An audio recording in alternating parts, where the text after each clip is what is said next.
오늘 말씀의 제목 한번 따라해 볼까요? 서기관의 붓끝 같은 혀. 좀 생소한 제목일 수 있겠습니다. 뉴욕 대학교의 사회학과의 에릭 클리넨버그라는 교수는 현대인들이 고독감에 사로잡히는 이유가 두 가지라고 진단했습니다. 첫 번째, 요즘은 직장 생활하는 것이 아니라 혼자서 집에서 재택근무하면서 또는 몇 군데를 방문하면서 돈을 버는 프리랜서가 많아졌다는 점. 그 다음에 두 번째로는 기크 이카노미라는 말을 썼습니다. 빅 이카노미는 어떤 경제를 말하냐면 그때그때 임시직을 고용해서 일을 해나는 그런 사업들이 많아졌다는 거죠. 그러니까 지속적으로 일을 하면 거기서 우정도 쌓이고 동료가 쌓이는데 임시직으로 일했다가 빠져나오니까 인간관계의 망이, 네트워크가 형성될 수 없는 이런 사회적 변화로 인해서 현대인들은 더 고독하다, 이렇게 말했습니다. 할리우드의 단역배우 출신인 척 맥카티는 스스로를 LA의 피플 워커라고 부릅니다. 이게 무슨 말이냐면 개를 돌보며 산책하는 사람이 있어요. 이것을 도그 워커라고 그래요. 그래서 바쁜 현대인이 이 반려견을 키우지만은 반려견에게 산책을 시키거나 이렇게 운동을 시킬 시간이 없을 때는 돈을 주고 사람에게 맡기는 거예요. 이런 사람들을 도그 워커라고 불러요. 근데 현대인들이 고독하다 보니까 산책을 하고 싶은데 혼자 하고 싶지는 않은 거예요. 대화를 나누면서 산책하고 싶은데 딱히 친구도 없으니까 돈을 주고 그 사람을 고용해가지고 30분 걸으면 $15를 주는, 이 산책하며 대화할 때 이 돈벌이 하는 것이 이 피플 워커라는 직업이 생겼습니다. 이것은 2016년도에 이 척 맥카티라는 사람이 배우인데 이 배역이 들어오지 않으니까 용돈이라도 벌기 위해서 한번 페이스북에 올려봤어요. 내가 이렇게 하고 싶은데 원하는 사람이 있으면 내가 함께 당신의 말생다가 되어주겠습니다. 그랬더니 사람들이 의외로 반응이 좋았던 것입니다. 나이 많은 노인들께서 요청할 줄 알았는데 30, 40대가 그렇게 많이 요청하대요. 그러니까 30, 40대도 외롭다는 것을 보여주고 있는 거죠. 그러면서 진정 어린 대화를 나누면서 좋았던 후일담을 페이스북에 올리다 보니까 이게 소문이 나가지고요, 이 사업이 너무 잘 된 거예요. 이 사람이 배우인데 배우 일보다 2일을 더 하게 됐어요. 2018년도 기준 이분이 고용하고 있는 피플 워커가 35명이나 된다고 합니다. 이게 하나의 산업이 되고 있는 것이죠. 이런 산업을 우리는 동반자 산업, 컴패니언십 인더스트리라고 부르고 있는데, 이런 산업이 부상하고 있다는 것입니다. 이것은 무엇을 말합니까? 현대인은 고독하며 진정 어린 대화를 나눌 수 있는 사람을 필요로 하고 있다는 것이죠. 진정한 대화는 우리의 마음속에 큰 위로가 될 뿐만 아니라 삶의 어려움을 이길 수 있는 아주 소중한 자양분이 되는 것이죠. 오늘 말에 대해서 좀 말씀을 나누려고 합니다. 시편 45편인데요 표제어가 붙어 있어요. 표제어란 뭐냐면 1절을 시작하기 전에 이 시편이 어떤 시편이라는 성격을 규정해 놓은 것을 표제어라고 부르고 있습니다. 한번 볼까요? 성경을 보셔도 좋고요, 자막을 보셔도 좋습니다. 고라 자손의 마스길, 사랑의 노래, 인도자를 따라 소사님에 맞춘 것. 먼저 이 시편 45편은 고라 자손이 기록했다는 것이죠. 두 번째, 마스길은 히브리 말로 교훈인데 이 시는 교훈의 시가 된다는 거죠. 그렇죠. 말을 어떻게 해야 되는지를 알려주는 교훈의 시가 됩니다. 세 번째, 사랑의 노래인데 이 시편은 솔로몬의 결혼식을 위해서, 왕이라는 단어가 이 시편에 쭉 나오는데요, 솔로몬의 결혼식을 위해서 지어진 시라고 알려지고 있습니다. 네 번째, 인도자를 따라 소사님에 맞춘 것. 우리 김성배 지휘자님이 지휘함을 따라 성축해 내 영혼 온 우리 찬양대가 부르는 것처럼 이 시편은 곡조를 붙여서 지휘자가 지휘할 때 사람들이 함께 합창을 했던 그 노래의 이 찬송의 가사로서 지어졌다는 것이죠. 그 다음에 소사님 곡조라는 것이 나오는데 이것은 번역하면 백합화 곡조를 말합니다. 구체적으로 무엇인지는 모르지만 백합화가 아름답잖아요. 그러니까 이 곡조는 매우 아름다웠을 것이라고 추정할 수 있겠습니다. 여기서 우리는 고라의 자손이 이 시편을 지었다는데 감동을 받습니다. 왜냐하면 고라는 찬송하는 사람이 아니라 원망과 불평을 하며 여러 사람을 교합했죠. 다단과 온, 아비람, 그리고 250명의 이스라엘의 중간 지도자를 규합을 해가지고 아론과 모세에게 반기를 들었던 반역의 주동자가 고라였습니다. 민수기 16장에 보면 23절에 고라와 함께 그의 가족들이 다 죽은 것처럼 표현되어 있지만, 민수기 26장 11절에 보면 고라가 죽을 때 고라의 아들들은 죽지 않았다라고 기록해 놓고 있습니다. 참 감사한 것은 아버지와 조상은 반역을 일으킨 사람이요, 원망과 불평의 사람이었지만 후손들은 이렇게 귀한 시편을 짓는 사람들로 바뀌었다는 것이 감사합니다. 이걸 보면서 손봉호 박사님의 책의 제목이 떠오릅니다. 윗물은 더러워도 우리는 윗물이 맑아야 아랫물이 맑다는 게 속담이지 않습니까? 근데 손봉호 박사님은 가만히 역사를 보니까 부모님은 이상한데 자녀는 훌륭한 사람이 나올 수 있다는 것입니다. 오늘 본문이 그것을 보여주고 있습니다.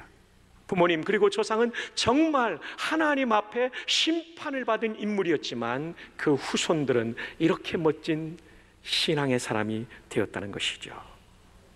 자, 시편 45편지에 들어가 보겠습니다. 1절, 내 마음이 좋은 말로 누구를 위하여? 왕을 위하여 지은 것을 말하리니. 왕에 대하여 좋은 것을 지금 시로 지었다는 얘기입니다. 솔로몬 왕일 가능성이 높다고 그러는데요, 여러분, 왕을 위하여 좋은 말을 지었다. 탑 리더를 위하여 좋은 말을 하는 고라 자손을 보십시오. 그의 조상은 탑 리더를 향하여 반기를 드는 사람이었는데 그들은 조상과 달리 탑 리더를 축복하는 사람이 되었다는 것입니다. 한번 따라합시다. 사람은 바뀔 수 있습니다. 대를 이어가면서 바뀔 수 있다는 것을 보게 됩니다. 자, 1절에 이런 표현이 나오죠. 내 마음이 좋은 말로 말하리니. 좋은 말로 말한다는 히브리 말이 라실리비라는 말인데요, 이 말은 물이 끓어서 넘치다. 그러니까 지금 이 좋은 말이 억지로 짜낸 말이 아니라는 얘기예요. 마음에 감동이 되어서 흘러 넘친다. 그래서 NIV 성경에 보면 overflow라는 말, NASB죠. overflows라는 말을 써요. overflows는 넘친다는 얘기죠. 지금 이 시인 속에는 왕을 향한 좋은 마음이 흘러넘치고 있는 것이죠. 또 이런 표현이 나옵니다. 내 혀는 글솜씨가 뛰어난 서기관의 붓끝과 같도다. 여러분, 아주 글자를 잘 쓰는 서기관이 글을 썼을 때 굉장히 기분이 좋죠. 저도 이제 제자반하고 사역반을 인도할 때 보면 글씨를 아주 잘 쓴 분의 과제를 점검할 때는요, 기분이 참 좋아요.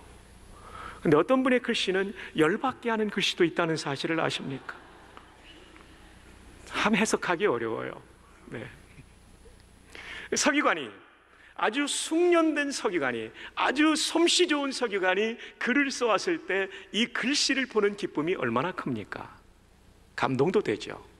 이와 같이 시인의 말이 수많은 사람에게 기쁨을 주는 말이 되었다는 것이죠. 여러분, 명문을 보는 것도 감동이지만 명언을 듣는 것도 감동입니다. 근데 여기서 말하는 명언은 위인들이 말하는 명언을 말하는 것이 아니라, 제가 이 단어를 차용할 때 명언이라는 말은 그 말을 들으면 용기가 나고, 그 말을 들으면 치유가 일어나고, 그 말을 들으면 정말 절망했던 사람이 벌떡 일어나서 살고 싶고, 이런 말이 명언이라고 한다면 그것은 잘 쓰여진 서기관의 붓끝 같은 말이라고 할 수 있을 것입니다. 우리나라에 명문을 많이 쓰신 명필로는 추사 김정희 선생님도 계시지만, 우리 마음속에 잊을 수 없는 또 한 분의 명필이 있다면 그분은 한석봉 선생님이십니다. 한석봉 선생님의 본래 이름은 한호외자입니다. 호가 석봉인데 호로서 더 많이 알려진 인물이죠. 1543년 중종 38년에 개성에서 태어나신 어른입니다. 이분은 한국에서뿐만 아니라 중국에서도 소문난 명필이었어요. 왜냐하면 사신들이 갈 때 중국을 이분이 5차례 방문해요. 그리고 거기서 외교적인 일들을 마친 다음에 문서를 남길 때 한석봉 선생이 글을 썼거든요. 이걸 보면서 중국의 외교관들에게 어떻게 알려졌냐면, 중국의 유명한 명필인 양의지를 능가할 정도의 명필이다, 대단한 분이시죠. 선조임금이 글을 아꼈습니다. 그래서 선조임금의 마음속에는 우리나라가 한자를 쓰고 있지만 이 글자체는 조선인의 특유한 글자체를 담을 수는 없을까 고민하고 있었는데 한석봉의 글을 보면서 선조임금은 마음에 들어요. 그래서 어떤 어명을 내리냐면 한석봉으로 하여금 천자문을 쓰게 하고 이 천자문을 책으로 만들어 보급하여 이 글자체가 우리의 표준체가 되면 좋겠다. 잠시 석봉 천자문을 보도록 하겠습니다. 하늘천, 따지, 거무련, 노르랑, 지부, 집주 이렇게 쭉 나가지 않습니까? 여러분 이 글자를 가만히 보십시오. 이 글자가 잘 쓰여진 글자입니까? 못 쓰여진 글자입니까? 아주 잘 쓰여진 글자입니다. 이 전문가가 이렇게 평가를 해놨습니다. 자, 이 글자를 그대로 띄워놓으십시오. 석봉 천자문에서 볼 수 있는 한어의 글씨의 특징은 첫 번째, 반듯하고 기세가 아주 뛰어나다. 여러분 여기쯤 이 글자가 비굴해 보이지 않죠? 약해 보이지 않죠? 반듯하고 기세가 뛰어납니다. 두 번째, 획의 굵기가 적절하며 나약하지 않다. 와, 진짜 그러네요. 획의 굵기가 아주 적절해요. 너무 두껍지도 않고 너무 얇지도 않고, 그죠 여러분? 가늘지도 않죠? 그 다음에 펼쳐진 폭도 넉넉하여 여유로운 느낌을 준다. 그렇죠, 여백을 적절하게 이렇게 쓴다는 거죠. 네 번째, 간명하고 소박하지만 나라의 표준서체가 지향할 단정함을 보여준다. 야, 이 글씨 보니까 여러분 기분 안 좋습니까? 여러분 얼굴이요 굉장히 심각한 얼굴이에요. 여러분들, 여러분 글솜씨가 좋은 사람이 써놓은 글은요 정말 좋습니다. 지금 제가 대조하지 않았지만 저의 글씨를 본다면 여러분이 실망을 하실 것입니다. 그런데 이 서기관은, 글솜씨가 좋은 서기관은 그냥 그렇게 글씨를 잘 쓰게 된 것이 아니었을 것입니다. 왜냐하면 본문에 그런 단서가 나옵니다. 1절을 다시 한번 보십시오. 내 마음이 좋은 말로 왕을 위하여 지은 것을 말하리니 내 혀는 글솜씨가 뛰어난 서기관. NIV 성경에는 a skillful writer라고 되어 있어요. skillful, 글솜씨가 뛰어나다는 것이 skillful. 이 skillful이라는 말은 스킬에서 나오지 않았습니까? 스킬이 기술이에요, 기술. 근데 기술을 얼마나 훈련하고 연습했는지, 찰 때까지, 기술이 가득 찰 때까지 연습했으니 얼마나 많은 훈련과 연습을 통하여, 연습과 훈련을 통하여 뛰어난 글솜씨의 서기관이 될 수가 있었겠습니까? 우리 말도 마찬가지입니다. 연습해야 됩니다. 여러분 가운데 너무나 쉽게 말을 하면서 함부로 말하는 사람이 있다면 연습해야 됩니다. 내 말이 정말 이것이 사람을 살리는 말인가? 그리고 사람을 일으켜 세우는 말인가? 하나님의 사랑을 느끼게 하는 말인가를 생각하며 우리는 말을 훈련해야 될 줄 믿습니다. 성경에 야고보 1장 26절에 이렇게 말합니다. 누구든지 스스로 경건하다 생각하며 자기 혀를 재갈 물리지 아니하고 자기 마음을 속이면 이 사람의 경건은 헛것이다. 경건하다고 생각하는데 말을 함부로 하는 사람은 진짜 경건한 사람이 아니라는 거죠. 혀에다가 재갈을 물린다는 게, 말 보면 재갈 있잖아요. 쇠붙이를 이렇게 해가지고 고삐로 매달아 놓잖아요. 그래서 말이 엉뚱한 길로 가려고 하면 고삐를 쫙 잡아당기면 말이 이렇게 돼가지고요 그쪽으로 못 가잖아요. 여러분이 말할 때도 재갈을 물리라는 얘기는 이상한 말 나오려면 이렇게 되도록, 제가 이렇게 온몸을 다해서 말씀을 전하는 이유는 어떻게 하면 여러분이 졸지 않고 말씀을 들을 수 있을까 노력하고 있다는 사실을 기억해 주시기 바랍니다. 재갈을 물려야 된다. 의도적으로 훈련해야 된다는 것을 재갈을 물리는 것으로 말하고 있는 것입니다. 야고보 1장 19절, 내 사랑하는 형제들아 너희가 알지니 사람마다 듣기는 어떻게 하고 속히 하고 말하기는 뭐하며 더디하며 성내기도 더디하라. 벼락같이 성을 내는 사람들 있죠. 이거 더디하는 게 하나님의 뜻입니다. 말도 더디하는 게 하나님의 뜻입니다. 20절, 사람이 성내는 것이 하나님의 뭐를 이루지 못한다고요? 의를 이루지 못한다. 이때 의는 칭의 차원의 의가 아니라 이것은 하나님이 옳다 여기는 일을 이루지 못하는 거예요. 여러분, 쉽게 말하고 함부로 말해서 사람의 마음에 상처를 주는 것은 하나님이 우리를 볼 때 저 성도 좋은 성도야 이런 생각을 하지 않게 만드는 것입니다. 바라기는 우리의 말이 정말 사람을 살리는 말 할 수 있기를 바랍니다. 야고보서 3장 9절, 이것으로 우리가 주 아버지를 찬송하고 또 이것으로 하나님의 형상대로 지음을 받은 사람을 저주하나니 한 입에서 찬송과 저주가 나오는도다. 내 형제들아, 이것이 마땅하지 아니하니라. 한 입에서 하나님을 찬송하기도 하고 형제를 저주한다면 이거 옳지 않다. 조금 전에 의를 이루지 못한다는 것과 마땅치 않는다는 말이 같은 뜻이 되는 것입니다. 여러분을 축복하는데요, 우리의 혀는 글솜씨가 뛰어난 서기관의 붓끝과 같기를 축복합니다. 자, 옆에 분에게 우리 한번 이렇게 축복합시다. 당신의 말이 서기관의 붓끝 같기를 바랍니다. 자, 그러기 위해서는 훈련, 연습해야 된다고 말했는데 연습과 훈련보다 더 중요한 것은 은혜 가운데 살아야 됩니다. 골로새 4장 6절에 너희 말을 항상 은혜 가운데서 소금으로 맛을 냄과 같이 하라. 여러분, 은혜를 머금고 있는 사람은 말할 때 소금으로 맛을 낸 음식 같은 맛있는 말을 한다는 것입니다. 지금이야 양념이 참 많지만요, 옛날엔 양념이 그렇게 많지 않았잖아요. 그리고 맛을 내는 기본은 소금입니다. 여러분, 음식을 할 때 맛이, 간이 적절하게 들어가지 않으면 싱거우면 맛이 있을까요, 없을까요? 없죠. 그래서 맛있는 음식을 만들기 위해서는 소금을 적절하게 넣는 것이 중요합니다. 이와 같이 우리의 말이 맛있는 말이 되기 위해서는 소금을 적절히 내야 되는데 이것이 은혜라고 하는 것입니다. 여러분, 함부로 말하는 사람들의 특징은요, 마음에 상처가 많아요. 어릴 때부터 부모님의 편견, 편애 또는 누군가의 준 상처가 그 마음에 아직도 남아있어가지고 나도 그 상처가 나오는 거예요. 근데 은혜를 받으면 어떤 일이 일어납니까? 이 상처가 치유돼요. 그 다음부터 말이 달라져요. 제가 이번 주 사역반 하면서 물어봤어요. 제자반과 사역반 훈련 받으면서 뭐가 유익했습니까? 성격이 바뀌었습니다. 말이 고와졌습니다가 여러 사람에게 나왔어요. 은혜란 무엇입니까? 내 마음의 상처를 치유해 줍니다. 상처가 치유되면 말이 곱게 나갈 수 있게 되는 것이죠.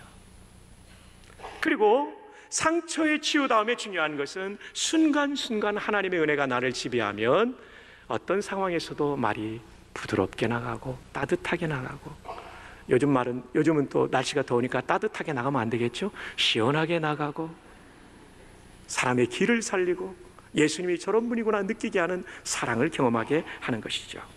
여러분의 말이 맛있는 말이 되기를 바랍니다.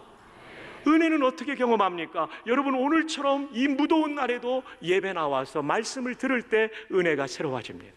찬양대에 은혜로운 찬양을 들을 때 마음이 새로워집니다. 주일의 성수 정말 중요합니다. 이게 은혜 받는 첩경이에요. 또 하나는 뭡니까? 일상의 생활 속에서 주일에 은혜 받고도 살다 보면 이 은혜가 깨지고 쏟아질 수가 있는데, 일주일 생활 속에서 성경을 읽을 때 그 은혜가 재충전돼요. 기도하는 거 중요합니다. 여러분, 금요일 밤에 정말 사모하면서 나오십시오. 기도하다가 여러분의 마음을 만져주신 하나님의 은혜를 경험할 줄 믿습니다. 치유가 일어날 줄 믿습니다. 내일에 대한 소망을 가지면 마음의 여유를 가지고 은혜의 말을 하는, 맛있는 말을 하는 우리가 될 줄 믿습니다. 시편 45편 2절에 보면 1절은 고라 자손이 잘 쓰여진 서기관의 붓끝 같은 혀가 되었다고 말하는데, 2절에서는 그가 칭송하고 있는 왕도 아름다운 말을 하고 있다고 말합니다. 자, 2절 함께 읽어요. 시작. 왕은 사람들보다 은혜를 입술에 머금으니. 왕이 사람들보다 아름답다 할 때 이 사람들은 누굽니까? 백성을 말하죠. 백성이에요. 그 높은 왕이 백성들보다 말이 아름다웠다는 것입니다. 왜냐하면 은혜를 머금고 있으니까. 입 안에 은혜가 가득 차 있으니까 나오는 말이 맛있는 말, 살리는 말이 되는 것이죠. 요즘 우리는 뉴스를 통해서 사회 지도층 인사들의 폭언으로 말미암은 직원들의 분노를 우리는 보고 있습니다. 참 안타까운 일이죠. 사실은 그 위치에 올라갔다는 것은 하나님이 특별한 은혜를 주신 건데, 믿든 안 믿든 하나님이 주신 기회인데 그것을 폭언을 내놓는 자리로 삼아서는 안 되겠죠. 사랑하는 여러분, 여기에는 지도적인 인사들도 많이 있을 거예요. 여러분은 또 어떤 사장님이 아니라 할지라도 한 부서의 팀장일 수도 있을 거예요. 여러분의 말이 폭언이 아니라 은혜를 머금은 말이 되기를 바랍니다. 그게 예수 믿는 사람 마땅한 거라는 것을 기억하십시오. 45편 2절에 보면 왕은 사람들보다 아름다워 은혜를 입술에 머금으니 그러므로 하나님이 왕에게 영원히 뭐를 주셔도다? 복을 주셔도다. 여러분, 살리는 말하는 사람들, 잘 쓰여진 서기관의 붓끝 같은 혀를 가지고 정말 사람을 일으켜 세우는 말을 하는 사람들, 그것은 하나님이 오실 때 아주 귀한 겁니다. 마땅한 것이고 옳은 것입니다. 그러므로 그런 사람들에게 복을 주시는 거예요. 여러분, 우리말에 그런 얘기 있죠. 말로서 다 쏟아버린다. 이게 맞아요, 여러분. 여러분, 구약성경에 보면 이스라엘 백성들이 광야에서 원망할 때 하나님께서 뭐라고 말해요? 너희 말이 내 귀에 들린 대로 내가 시행하리라. 우리가 광야에서 다 죽겠다라고 말했던 사람들 다 죽어버렸어요. 정말 여러분, 말이 중요합니다. 그래서 여러분들께서 정말 말 한마디를 할 때에도 하나님이 내 말을 듣고 있다는 것을 기억하며 할 수 있는 그런 은혜가 있기를 바랍니다. 한마디의 말이 한 사람의 운명을 바꾼 경우가 있습니다. 미국의 유명한 신문 중에 하나가 시카고 트리뷴지라고 하는 신문인데요, 거기에 칼럼니스트 그린이라는 사람이 있습니다. 이분이 얼마 전에 쓴 그 칼럼의 제목이 뭐냐면 삶을 변화시킨 네 단어의 말. 네 단어밖에 안 되는데 그의 인생을 바꿨다는 거예요. 이 글은 할 어반이 쓴 긍정적인 말의 힘 39쪽에 나오는 이야기입니다. 어린 시절 그린은 자신감도 없었어요. 그리고 수줍음이 많은 사람이었어요. 그런데 어느 날 자기 숙제 노트에 선생님께서 피드백을 주셨는데 이런 얘기를 써줬어요.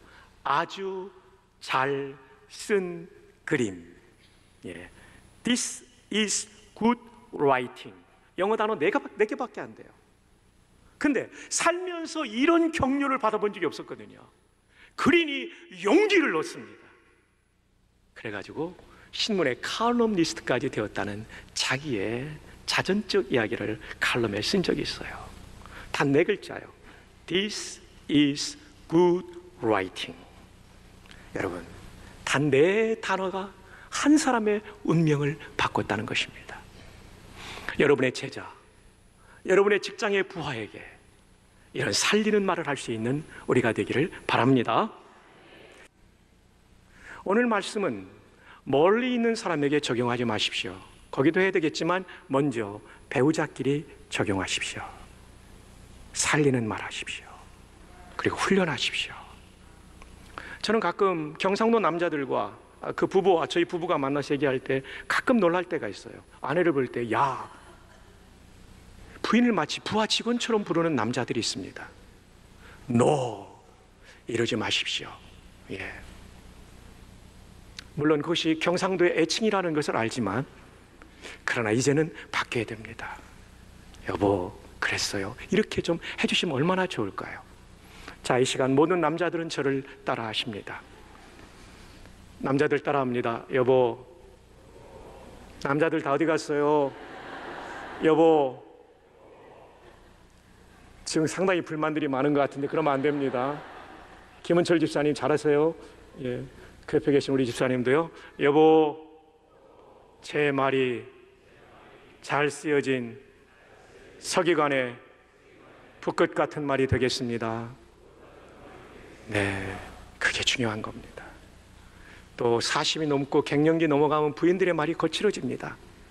부인들도 따라해 주시길 바랍니다. 여보, 제 말이 잘 쓰여진 서기관의 붓끝 같은 말이 되겠습니다. 아멘입니까? 자녀들에 대해서도, 부모님에 대해서도, 그리고 여러분의 직장에서도 이걸 통하여 하나님의 영광이 이 땅에 임하게 될 것입니다.